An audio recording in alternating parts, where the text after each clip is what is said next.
The pounding rattled my door like a battering ram, each strike shaking the frame until the lock cracked. Then the door gave way, slamming against the wall. In the glow of the hallway lights stood Ricardo Mendoza, my stepfather, his face red with alcohol and fury. He stumbled forward, shouting through clenched teeth, "You've betrayed this family, Sofia. Tonight, you'll learn what loyalty costs." Before I could react, his weight crashed into me, driving me back into the bookshelf. Pain exploded through my shoulder with a sickening pop. My body buckled, ribs screaming as he struck again. Behind him in the half-light stood my mother, Isabella. Her hands clutched her face, her body trembling, eyes wide with terror. But she did not move toward me. She did not speak. She just stood there silent, watching as my body crumpled to the floor. That silence pierced deeper than his fists. "My name is Captain Sofia Ramirez. I am 32 years old, a U.S. Army combat medic stationed at Fort Bragg. I have dragged wounded soldiers out of burning vehicles, under fire set bones on the floor of field hospitals, and stitched torn skin in the sandstorms of Afghanistan. I have seen men bleed out in minutes, but nothing in war had ever prepared me for the war that came through my own door that night." Ricardo's hand tangled in my hair, yanking me up, his knuckles driving across my cheekbone until stars burst in my vision. My shoulder dangled useless pain screaming with every breath. I tried to push back, but his size dwarfed mine. The air filled with the stench of whiskey, and the echo of his voice low and venomous. "You'll never escape me, girl. Family is forever." My mother's sobs broke through muffled behind her hands. For a fleeting second, our eyes locked. I begged silently, "Please help me." But she stayed frozen, her silence louder than any scream. I thought of the nights we used to sing together when I was a child, her voice carrying me to sleep. That voice was gone now, trapped in fear. Blood trickled into my mouth. My knees gave way, but through the haze, I saw the olive green radio on my desk, the one I carried home from the base after late shifts. Crawling on my side, I lunged every rib, protesting. Ricardo's boots slammed against my back, but my fingers found the switch. 3 quick presses, the emergency signal. Somewhere miles away, military police would see my coordinates light up. Ricardo didn't notice. His rage consumed him. He lifted me again and slammed me into the wall, promising I would regret ever leaving his house, his rules. My vision narrowed, a tunnel of light and sound fading fast.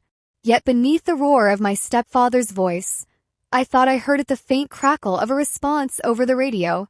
Hope thin as thread pulsed in that sound. And in that moment, even as pain swallowed me, I knew this night would not end in silence. It would end with the truth breaking through. When I lay there on the floor that night, the copper taste of blood filling my mouth, my mind betrayed me by pulling me back to the years when my world still felt safe. Pain has a way of stirring memory. I saw my father again, not in uniform this time, but kneeling on the living room carpet, holding a tiny flag while I stumbled through the words of the national anthem. He laughed softly when I forgot a line, then started over, guiding me with a strong, steady voice. He was a Navy veteran, stern with himself, but endlessly gentle with me. I thought that steadiness would last forever, but forever ended when I was 8. A sudden heart attack took him in the middle of a late shift. And just like that, the man who taught me to be brave was gone. The house fell silent, stripped of his laughter and the security that came with it. My mother, Isabella, tried to be both parents at once, but I could see the cracks in her spirit. She went from singing in the kitchen to sitting alone at night, staring at bills, her hands trembling when she thought I wasn't looking. It was during those fragile years that Ricardo Mendoza appeared, a former logistics officer, tall and commanding, the kind of man people noticed when he entered a room. He brought with him the confidence of someone who claimed to understand order and discipline. To my mother, still grieving and desperate for stability, he must have seemed like a rescue. To me, he was a stranger who moved too quickly into our lives. I will never forget that first dinner. Ricardo arrived with a bouquet of lilies for my mother, the kind she hadn't received in years. For me, he carried a stuffed bear dressed in miniature fatigues. My mother's face lit up in a way I hadn't seen since before my father died. Her cheeks flushed with something that looked dangerously like hope. I remember watching her smile radiant and alive again, and knowing I should have felt glad. Instead, I felt a cold knot in my chest. That bear sat on my shelf for years, staring at me with stitched eyes. A reminder that someone new had stepped into the space where my father's memory still lived. Even as a child, I sensed that this gift was not about me. It was about winning ground, planting a flag in the quiet grief of our home. And though my mother welcomed him with open arms, I knew then, in a way words could not yet explain, that the light in our house had shifted. It would never shine the same again. It is strange how memory works. That night on the floor of my apartment with Ricardo's fists landing like hammers, I kept seeing the earlier version of him, the one the world saw, the one my mother believed in. After my father's death, Ricardo had entered our lives wrapped in politeness. He told war stories at the dinner table, stories polished smooth, never too dark, always just enough to impress. He stood tall, always in pressed shirts, his voice calm and measured. When he moved us into his spacious house in New Jersey, my mother called it a blessing. To neighbors, he was the perfect gentleman. To my mother, he was safety after years of struggle. But slowly the mask slipped. It began with small things, questions about who my mother spent her afternoons with, remarks about her clothing, comments disguised as concern. Then he suggested she close her bank account, saying families should share everything. I watched her hand over her independence with barely a protest. His charm with others never faltered, but inside the walls of that house, he set the rules and rewrote every part of our lives. The woman who once hummed while cooking no longer sang. The red lipstick she wore on Sundays disappeared into the back of a drawer. She walked softer, as though even the sound of her footsteps needed permission. I saw her friends fade from our doorstep one by one until the phone stopped ringing altogether. I learned to measure the mood of the house by the silence that hung in the air. One night when I was 14, I understood fully what lived beneath Ricardo's calm surface. My mother had bought a simple dress, cheap, nothing extravagant. She wore it into the dining room, smiling timidly, and for a moment I saw a glimpse of the woman she used to be. Ricardo's expression hardened. Without warning, he hurled his dinner plate against the wall, the sauce dripping down like blood across the pale wallpaper. He roared that she was irresponsible, wasteful, ungrateful. My mother shrank before him, stammering apologies, promising to return the dress. I sat frozen, staring at the medal that had fallen from the mantel in the chaos, a navy medal that had belonged to my father. Ricardo picked it up, sneered, and threw it to the floor. His voice was cold, final.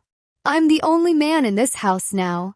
It was in that moment, watching my mother bow her head in silence, and my father's medal lying tarnished on the carpet, that I realized Ricardo was not a protector. He was a conqueror, and our home was his territory. The mask had shattered, and the eyes that glared at me across the room were not those of a man. They were the eyes of a predator. The night Ricardo threw my father's medal to the floor marked a turning point in me. I realized then that waiting for things to return to normal was a fantasy. Normal was gone, buried with my father. From that night forward, I understood that if I wanted air to breathe, I would have to carve it out myself. High school became my battleground. While other kids lingered in hallways or laughed in the cafeteria, I poured myself into the junior ROTC program. Marching drills at dawn, endless push-ups, running until my lungs burned. I welcomed it all. The ache in my muscles was cleaner than the pain of home. Sweat drowned out the echo of Ricardo's voice. Discipline became a shield. I could hold a rhythm that pushed the darkness of my house further away, if only for a few hours at a time. It was in those years that I met Maria Lopez. She was quick-witted, sharp as glass, the kind of girl who saw through facades in a single glance. She asked once why I never invited her over. I laughed it off, but she didn't buy it. One evening after practice, I let the truth slip. Not the full weight of it, I couldn't bring myself to. but enough for her to see the outline of my prison. She never judged, never pitted. She simply became the one person I could exhale around. Sometimes that's all survival really needs. One witness who knows you aren't crazy, who believes you. At home, the shadows deepened. My mother had become a ghost in her own body. She moved softly, spoke little, always with her eyes lowered. When I begged her to stand up for herself, she would only whisper, "You don't understand military men, Sophia. He's strict, but he loves us. This is how they are." Each time she said it, I felt something inside me splinter. She called it love, but I knew better. It was fear wearing a mask too heavy to take off. So I built my own vow in silence.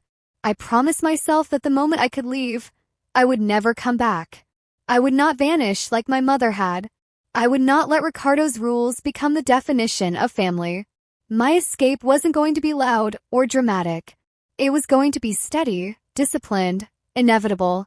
Every push-up, every mile, every drill was a step toward freedom. And in the stillness of my room at night, with the stuffed bear in uniform, staring down from the shelf, I whispered a single promise. I will get out. I will never let him win. Leaving the house felt like stepping out of a cave after years of breathing stale air. When my acceptance letter from West Point arrived, I packed my duffel in silence, not trusting myself to speak. The morning I left, Ricardo barely looked up from his paper. My mother hugged me tightly, her arms trembling, whispering words I couldn't quite hold on to. I told myself I was free, but freedom is more complicated than distance. At the academy, discipline became something else.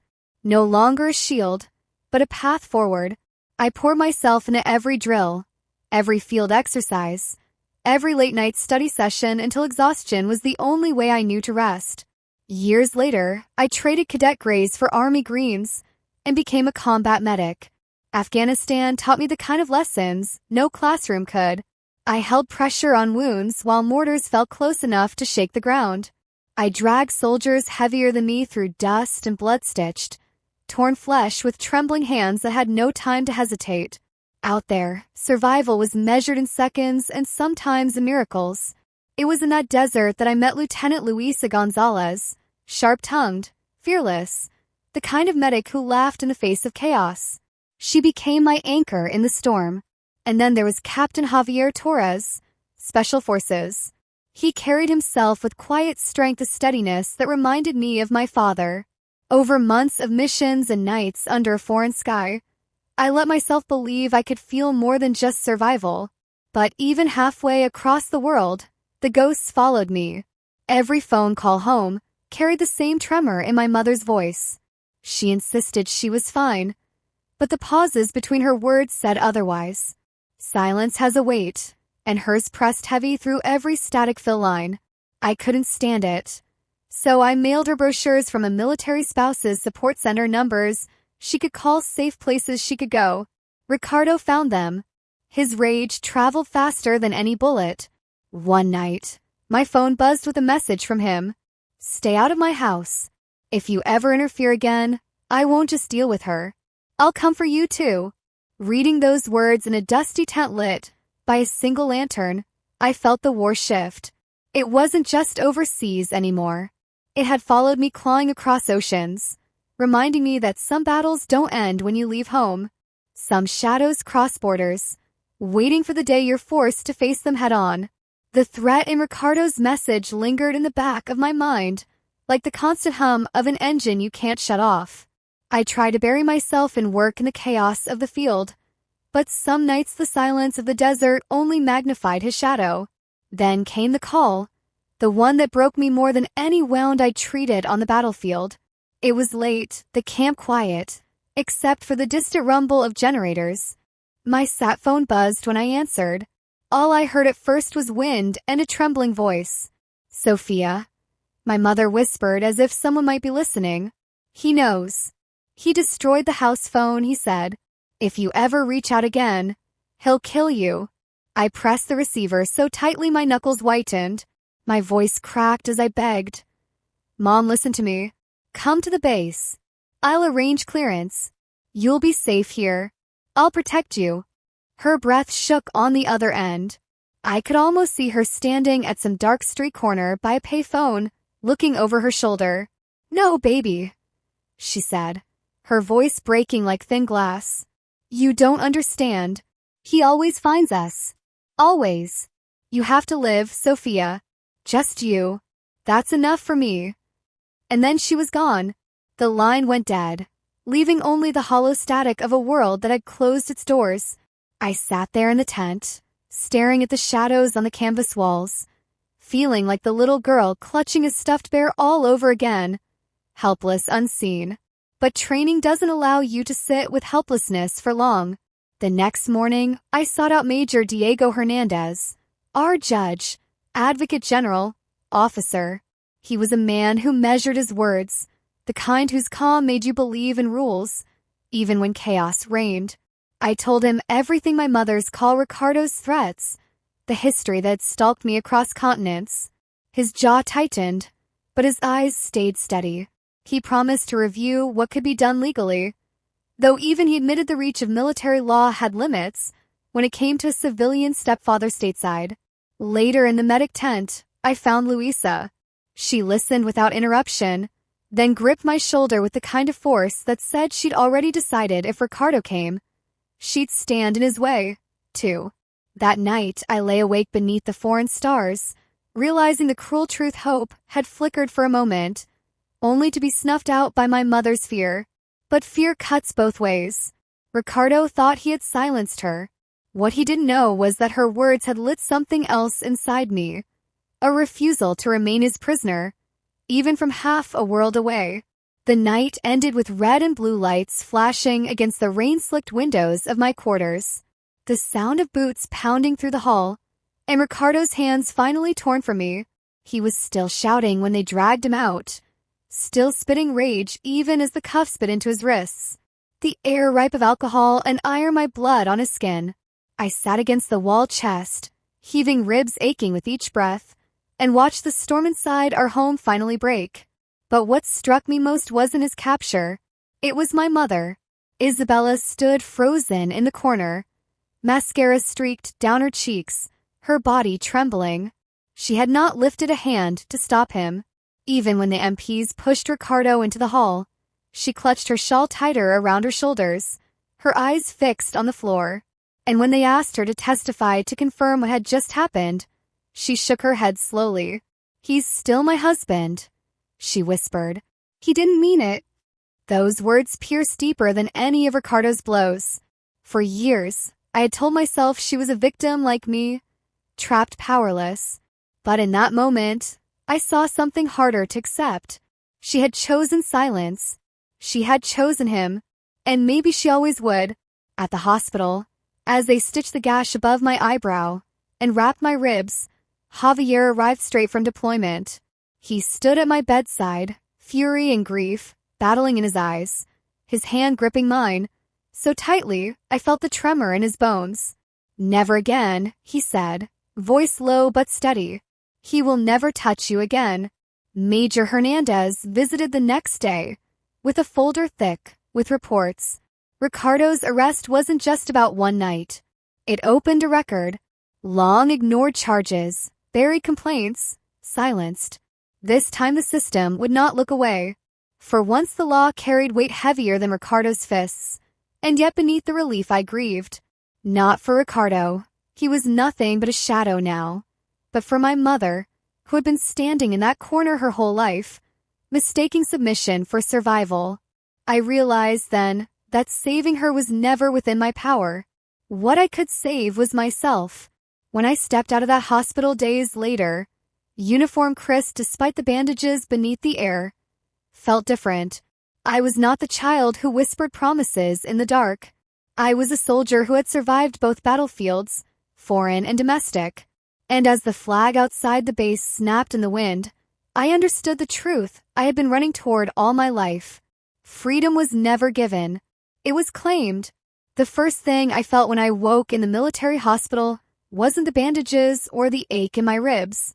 It was Javier's hand wrapped around mine, steady and warm. On the other side of the bed stood Luisa, arms crossed, her sharp eyes softer than I'd ever seen them. And beside her, Major Hernandez, holding a folder that seemed to carry the weight of everything I had fought to keep buried. For the first time in years, I didn't feel alone. When my mother walked into the room, I braced myself for silence. Instead, her shoulders shook, and her words spilled out like a dam finally broken. She admitted what I had known and yet needed to hear: 15 years of bruises, fear, and choices made in the name of protecting me. She believed that if she stayed quiet, bore the weight herself, Ricardo's rage would spare me. But her silence had not saved me. It had only drawn me deeper into the fire. Tears blurred her face, but this time she did not look away. The courtroom was colder than any tent I had slept in overseas. Ricardo appeared polished in a sharp suit, as if civility itself could erase what he had done. He painted me as unstable, accused me of exaggeration, of betrayal. But the evidence stacked against him was a fortress. The SOS signal from my radio medical records documenting every fracture, my mother's testimony. All of it formed a wall his lies couldn't climb. When the judge read the sentence, 20 years in federal prison with his military honor stripped, Ricardo's mask finally cracked. I saw not a commander, not even a man, but the hollow fury of someone who had lost control for the last time. From that wreckage, I chose to build. Alongside Luisa, I founded Valor Shield, an organization dedicated to connecting service members and families living under the shadow of domestic violence. Javier took charge of logistics, making sure no one who reached out would face silence at the other end of the line. And my mother, tentative but determined, began volunteering at the Veterans Hospital, her voice slowly returning. The first time she sang the national anthem at a parade, her voice strong and clear, I felt a circle close. Months later, standing before a hall of military doctors and cadets, I spoke words I once never thought I'd say aloud. Silence never protected anyone. We are only safe when we have the courage to tell the truth. The applause rose, but I didn't need it. What mattered was the stillness inside me. The knowledge that the war I had carried for decades was no longer mine alone. I had spoken, and in that truth I had finally claimed my freedom.